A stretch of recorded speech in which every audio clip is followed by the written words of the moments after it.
In life, we will meet resistance, which can leave us feeling worn down and worn out. But we can find a reason to keep going. Show up, push through, and never give up.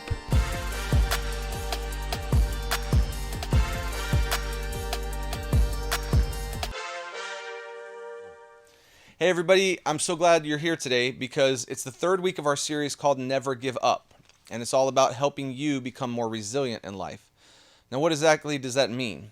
Well, resilience is our ability to bounce back and grow stronger after we have struggled, failed, or faced hardship in our life. Before we talk about that and what that means for us today, I want to take a quick poll, okay? How many of you would agree with me that most things in life are better with friends? Now, when you think about it, a lot of things in our life, they're just not the same when you experience it by yourself. Have you ever tried FaceTiming by yourself? Pretty weird, right? How about doing a duet on TikTok with nobody on the other half of the screen? A little odd. Scary movies alone? Nope. Playing a game of football? You just can't do it, right? It's impossible. So, when I was a teenager, my grandfather gave me this sweet 1983 Buick LeSabre. It was old and needed to be restored, but it had good bones, so my dad and I tore down the engine, we had it rebuilt. It was a pretty sweet ride, right? But joining the transmission back to the motor while we were working on it was a nightmare. And I figured that it would kind of just be like it was when we came out, right? You just put it back in, slide it in, put the bolts, done, right? Wrong. So I fought with it for hours, and I just did not have the hands and the strength to lift, roll, twist the transmission into place, and then hold it there while putting the bolts in. My dad came home. He could tell I was frustrated. So he crawls under the car with me, and the two of us finally managed to get it to slide home. It still wasn't easy, but after it was done, I could easily see that I never would have gotten that done on my own. Listen, we all know that some things just can't be done alone. But here's what I think is interesting. Even though we know that, we don't always live like it's true. For one reason or another, so many of us go through life essentially alone. You've probably heard people at school or online talk about the problem of loneliness in our world. Maybe you've experienced your fair share of loneliness along the way, or maybe you're experiencing loneliness now. If you have, then you know it's a very real thing. According to a recent study that happened, as many as 3 out of 5 people that you see on a daily basis will say that they're lonely. That's 60%, which is more than half of us.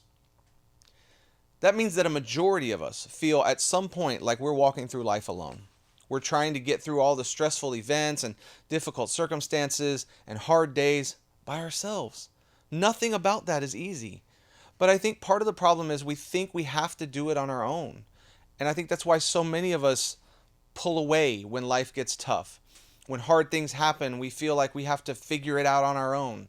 So we pull away from people who might be able to help us just to prove that we can do it alone. Or because, well, I don't want to be a burden, right? We think everybody else has their own lives to deal with. Why would they care about mine? So we pull back, thinking that nobody would want to know. We hold things back from other people. Maybe we start hiding the stuff that's hard or difficult in our lives from the people closest to us. We don't want to open up in small group. We don't want to talk to our friends and our parents. We think that admitting things are difficult might make us look like we don't have it all together. We're afraid to show the world that we don't have what it takes. The third thing is that we think it has to be all me. We think that no one will care about our problems more than we do, and if anyone is going to figure this thing out, it's going to be me, right? We have to solve our own problems. We have to make it without the help of others. We have to rely on ourselves. Look, I've felt that way too, okay?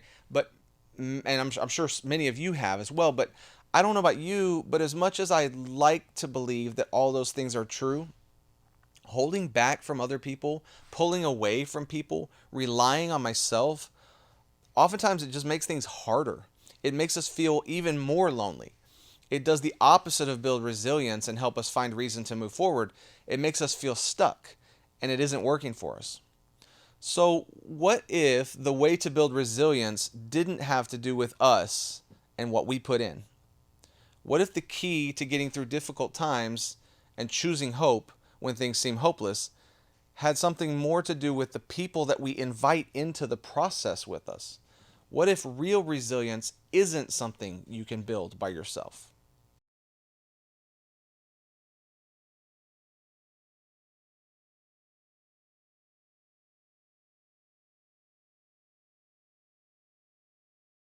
Today, we're going to look at an ancient example to help us learn about resilience. It's recorded in the second part of the Bible called the New Testament, which documents life during and after Jesus living on earth.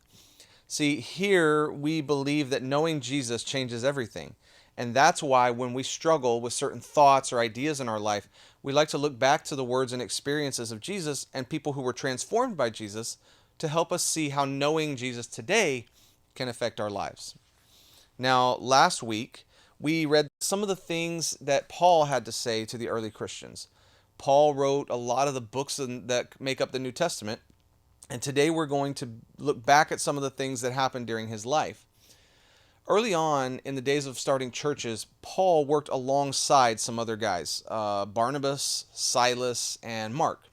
And these were very early Christians who helped spread the good news about Jesus, which was a huge mission, right? They all knew working together was the key. But at one point, Paul and Barnabas got into a little bit of an argument. Paul was annoyed with their other friend Mark because Mark had bailed on them during one of their trips. And when he told Barnabas about his frustration, Barnabas was not as understanding. Why? Because Mark was actually Barnabas's cousin. So when Paul wanted to tell Mark he couldn't come with them after that, Barnabas didn't like that idea. He didn't want to just leave his cousin behind. So Paul and Barnabas got to the point where they just couldn't agree, so they ended up going their separate ways. Well, time passed, and Paul found himself in a pretty tight spot.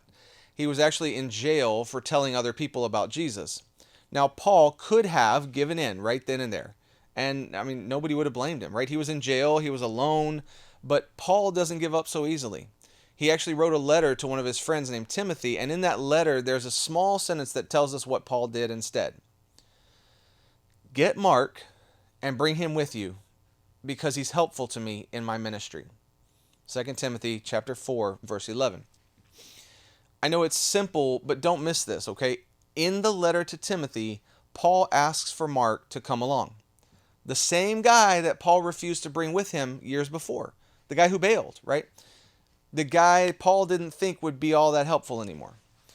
Now, we don't know exactly what was going through Paul's mind, but it seems like Paul came to realize, whether through his own circumstances or through Mark's actions, we need the help of other people.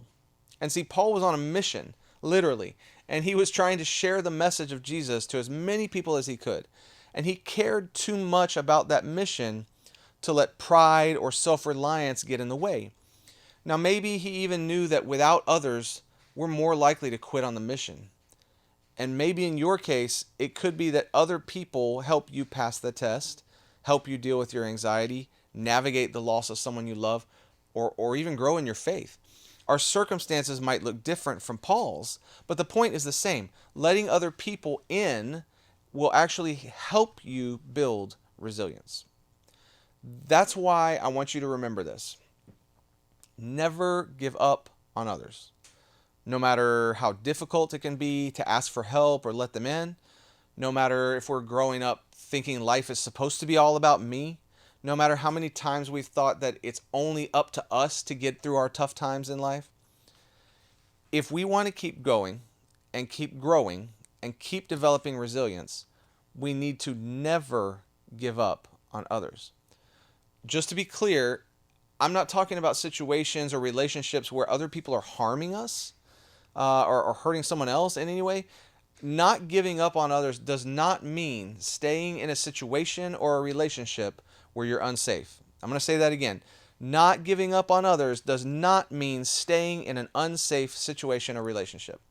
And if you are in a relationship where that's the case, or where you're not sure if that's the case, please come talk to your small group leader or one of us so that we can help you.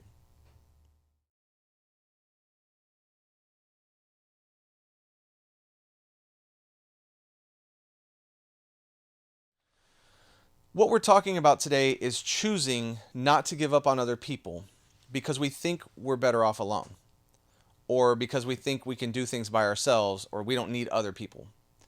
What Paul did with Mark was give him another chance because he knew there was more on the line than Paul's pride. Paul cared more about the gospel than he did about past mistakes. So he didn't give up on Mark. The thing is, a lot of us have grown up thinking that going it alone is a sign of strength, or we have grown up feeling alone, not sure what good other people can bring us. So it's important to know what exactly refusing to give up on others can do for us. And here's three big ones. First is other people help us grow. There's only so much that we can know or experience on our own. Other people bring their experience and their knowledge to give us a larger perspective, right? They widen out our world. They help us know things about ourselves, about the world, and about God that we would not have known without them. Other people make our world bigger. Other people also help us see the good. When life gets tough, sometimes there's nothing better than a friend who comes along to remind you of all the good things that are happening around you. Their perspective helps us keep going when we want to give up. Now, the opposite is true as well. Okay, so when we help our friends stay positive, it keeps them from wanting to give up. Friendships help us become more resilient.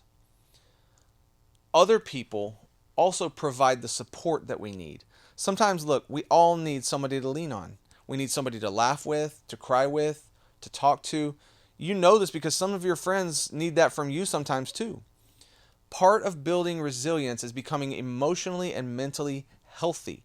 And when we have people around us to support us through ups and downs in life, they might encourage us to process our emotions in a healthy way, or even get professional help from counselors. All of this leads to a healthier, more resilient version of ourselves. This is why we should never give up on other people, because one of the best ways to build resilience is in relationships with other people. So what can we begin to do now to start allowing other people to help us? Well, here's a few questions to get started. All right, ask yourself this. What's happening? Just like last week, what's happening? Maybe you're beginning to realize just how much you keep from other people. Maybe you're noticing that you don't have someone that you're comfortable opening up to.